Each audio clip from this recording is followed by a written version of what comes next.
Why is it that you can't tell when a woman is fertile? In fact, she may not even know herself. I'm Dr. Wendy Walsh. Concealed fertility in humans has contributed to the sexual double standard, good fathers, and strippers who make more money when they ovulate. This is Mating Matters. I'm Dr. Wendy Walsh, and this is Mating Matters, the podcast that looks at human behavior through a very sexy lens. You should know that I'm obsessed with the science of relationships. Understanding the biological, psychological, and social pressures on people makes me enjoy life more. It makes me more understanding, more forgiving, more compassionate to others and myself. And I want you to see life in the same Technicolor version that I do. You know, even when we're not thinking about sex, our ancient programming makes us respond to reproductive cues that impact just about every decision we make. We are wired to reproduce. In today's episode of Mating Matters, Hidden Eggs, we ask the question, why did humans evolve to have concealed fertility? All that means is, no one knows for sure which magical 3 days each month a woman can become pregnant. And most of the time, not even the woman. So how does this impact the way we relate to each other? Well, why don't we start at the beginning, in the delivery room. Breathe, little munchkin. Come on. Oh, there you go. Oh. It is usually the happiest moment in a couple's life. For men, it's the culmination of the arduous task of finding a date, girlfriend or wife, getting her to mate with you, and hanging around for 9 whole months while female hormones rule the roost. For women, it's the sometimes dangerous journey of finding a healthy mate who might even hang around for a few years. If you've ever been a single woman on dating sites, you know how hard this is. But then it gets physically challenging. 9 months of pregnancy that might include morning sickness, bed rest, and crying jags that make PMS look mild. And then you're doing so good, babe. You're doing so good. There's labor and delivery. If I had to go through this 100 years ago, I don't know how I would have done it without the help of my doctors and my nurses and my partner to get through it. Ouch. But after all that women go through, the pregnancy, the labor, the delivery, at least they're left with one reassuring fact. There's no doubt who the mother is. But the father? Men can never be too sure.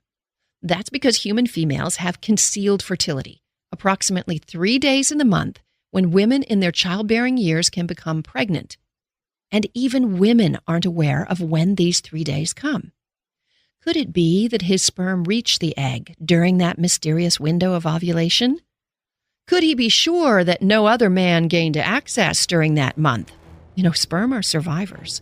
They can live in a woman's vagina for 5 days, waiting for the egg to arrive, or standing ready to encounter another man's fighter sperm. Those are the fastest swimmers. They're ejaculated first with the sole mission to kill any lingering men's sperm. So, who won? Which guy is actually the father? He makes these really cute faces sometimes that remind me of my husband. It's the chant of new mothers everywhere. If you ask any postpartum mother who she thinks the baby looks most like, she's far more likely to say daddy instead of mommy, no matter what the baby looks like. It's always been speculated that this worldwide female behavior evolved to elicit care and protection from a man who might not be certain about his paternity. Now there's new research to show this actually works.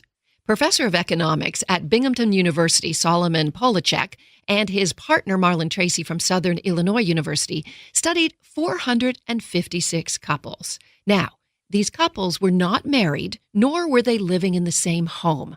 These are called fragile families. What they found was interesting.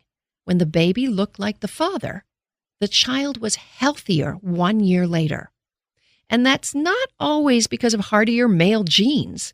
The researchers say that if a father believed the child looked like him, he actually spent 2.5 more days a month caring for his child, and checking in, assessing the economic needs. You see, men invest more if they believe a child is actually theirs. And really, does a newborn look like anyone?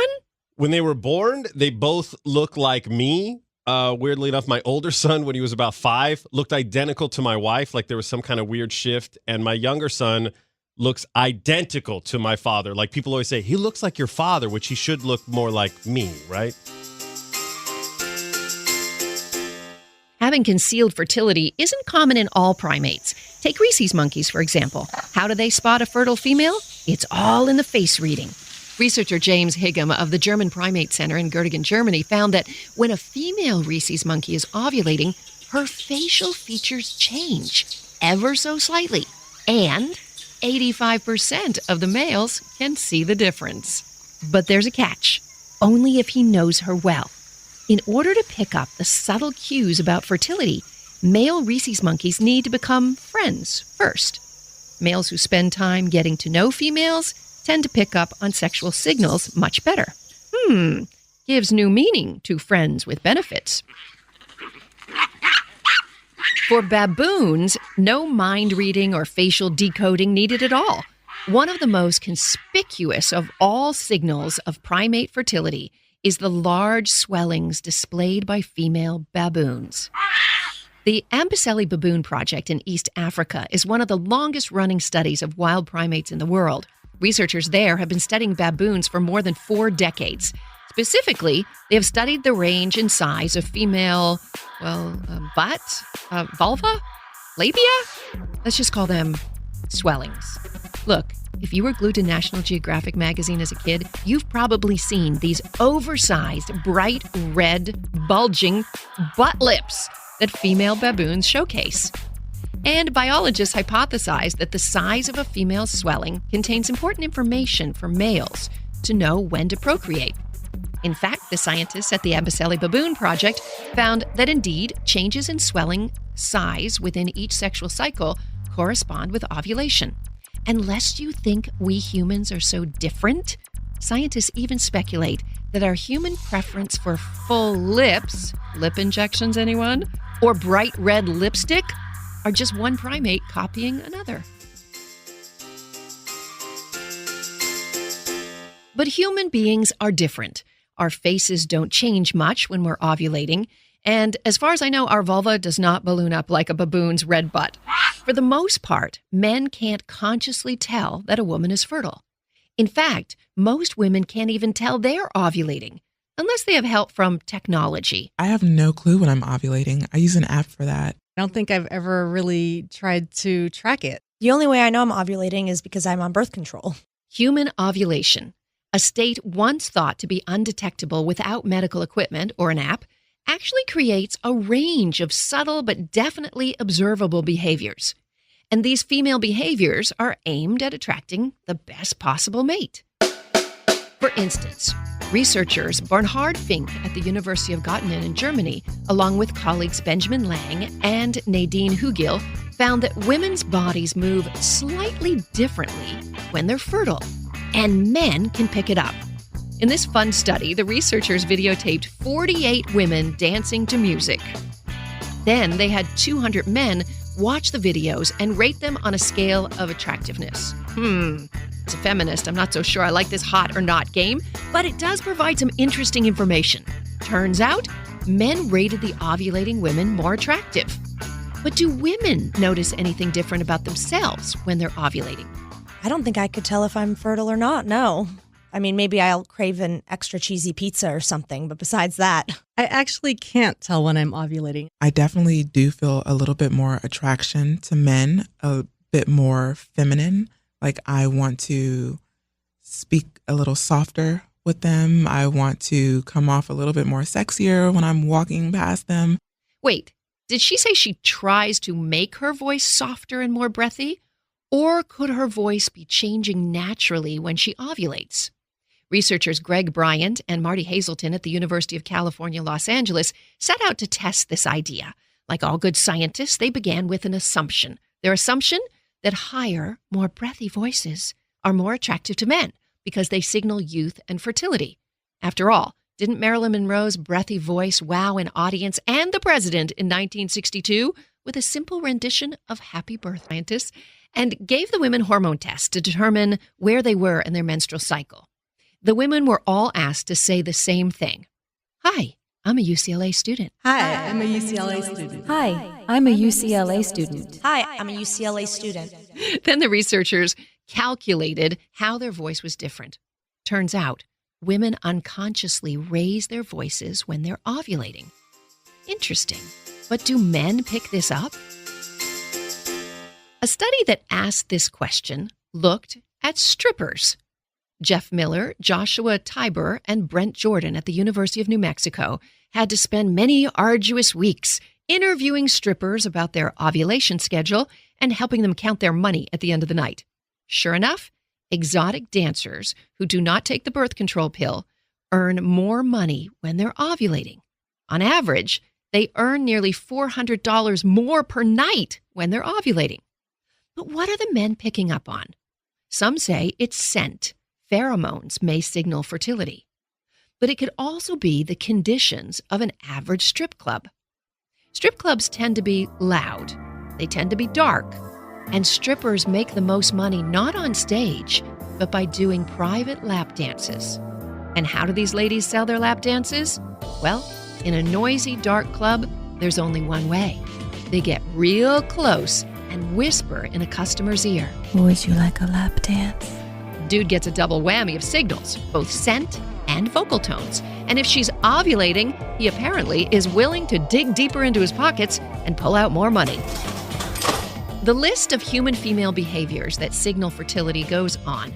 Research has shown that during ovulation, women fantasize about sex more often. They're more likely to wear red or pink clothing, back to copying those red monkey butts. And they're more flirty with bad boys. Also, college girls call their fathers less. But what about the men who can't pick up on these signals? It's not a perfect science. And even in the studies, some men fail. Or what about the men who women don't often choose for reproduction? The movie The 40-Year-Old Virgin is every man's worst nightmare. Andy Stitzer has lost a lot of girlfriends. I'm sorry. But there's one thing he never lost. Are you a virgin? Oh, you are hilarious. This is good. You're a virgin! How can you go 40 years and not have sex? To prevent such a calamity, over the centuries, men have created social systems that increase their odds that they'll get to mate with a woman and help to keep competitors away. You might have heard of one. It's called monogamy. Evolutionary psychologists suggest that the only way a man could be sure that his girlfriend or wife gave birth to a baby that was his was to block her from other men. It's called mate guarding. And if you've ever dropped by your mate's office to strut your stuff in front of a new, threatening, cute coworker, you've practiced mate guarding. Both genders do it. By sticking to one sexual partner, monogamy may have evolved as a form of mate guarding. Those gallivanting groups of gatherers, females with children in tow, along with sisters, aunties, and friends, were constantly moving. If a dude wanted to be sure his lady was carrying an egg that he fertilized, he better stay close to her butt. Thus, you could say that men invented monogamy. But they also invented a kind of psychological warfare to combat concealed fertility. It's time to face the facts. How many relationships do I have to have before I meet the right guy? In America, 96% of women who have been with 20 or more lovers can't find a husband. 20? That seems very high. No, it's low. The movie is called What's Your Number? Because even Hollywood knows that women worry about this. In fact, the fear is pervasive that a woman will be shunned by all men if she's revealed to be promiscuous. It's called the sexual double standard. That's a social construct that gives men points for sexual experience and gives women demerit points.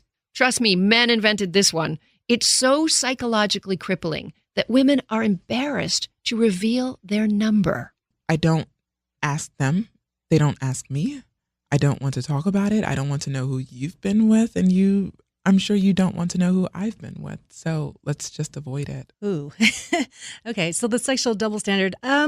I I think that definitely revealing your number, you think that somebody's going to judge you by it as a woman. So I think that I probably avoid that conversation. Yeah, I don't think I've ever had a man ask me what my sexual partner number was. I think, at least in my experience, that isn't a question that comes up. It's almost like don't ask, don't tell. I think that they would get this alpha male mentality and say that they can't be with a woman who's been with other men. They can't visualize it because it just kind of ruins the idea of her as a pristine, proper, clean woman. It just kind of ruins that idea in their head that they've come up with. I think if I told a man I had a high number, that he would think that I was a slut. That would make him feel that he doesn't owe me any kind of respect, or he doesn't owe me a quality relationship. So what's a girl to do? On face value, the reproductive system of having concealed fertility seems pretty cray-cray. I mean, what's the point? Men are worried about getting access to women and then wondering if her baby's actually theirs. And women are worried that men will totally reject them if they give access to too many men. So why would this system have evolved? What real reproductive value does concealed fertility give? To speculate about the answer, we look no further than our closest primate relative, chimpanzees. Chimpanzee males are dangerously brutal animals. When they come across a chimp version of a MILF, a mother I'd like to frolic with, the first thing they do is murder the baby. It's true. Baboons and gorillas do it too. It's very efficient, evolutionarily speaking. I mean, baby killing rubs out a competitor's genes while bringing on ovulation in a nursing mother. But how about human males? They don't murder babies so often. In fact, for the most part, men are great dads to their own kids and to others. I coach football. I volunteer a lot at the school. I mean, it's not like direct parenting. Coaching is probably an example of close to direct parenting for at least a couple hours. And so you treat these kids as if they are your own. You want to make them as good as you can as football players. I like the way one of the other coaches says it, and I adopted it myself. He says, my first job is to make you a better man. My second job is to make you a better football player. And I really like that. I'm getting goosebumps right now. Man, I'm a sap. I am such a sap. The end of this evolutionary story is a big score for the girls' club. Human males may be physically evolving to pick up sights, sounds, and scents of an ovulating woman. And they may have invented the double standard to keep women from sharing her eggs with the team. Short of any paternity test, which is just a recent tool in men's arsenal against hidden eggs, can a man really be sure? Is the baby growing in her womb really his? What if his fighter sperm didn't do their job? What if he got the dates wrong? What about the dude in accounting she always mentions? Her trainer? Her handyman? The milkman. You know, you have that seed of doubt. You're waiting anxiously in the waiting room. You're making sure you trust the doctor, all the preparation that takes place. You're doing the breathing exercises. But that one seed of doubt that you have is not, well, what will the baby look like? But actually, is it really yours?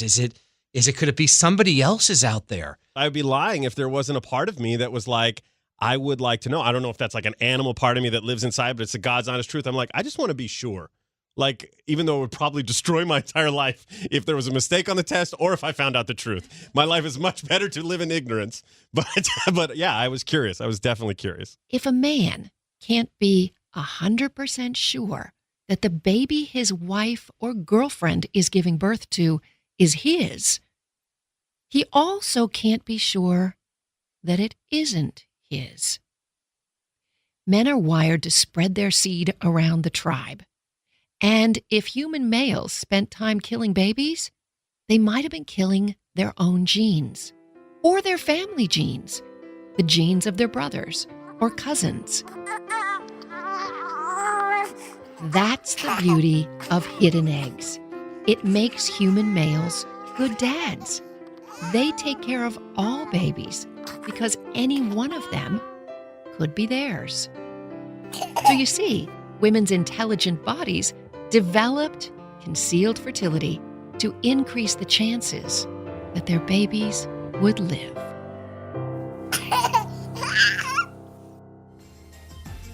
I'm Dr. Wendy Walsh. Thanks for listening to Mating Matters. Next time, we'll be looking at the trouble with testosterone. Mating Matters with Dr. Wendy Walsh is produced by iHeartMedia. It is researched, written, and hosted by me, Dr. Wendy Walsh, and produced and edited by the fabulous Brooke Peterson. Follow us on Twitter, Facebook, YouTube, and Instagram at Dr. Wendy Walsh. Listen to Mating Matters on the iHeartRadio app or wherever you listen to your podcasts.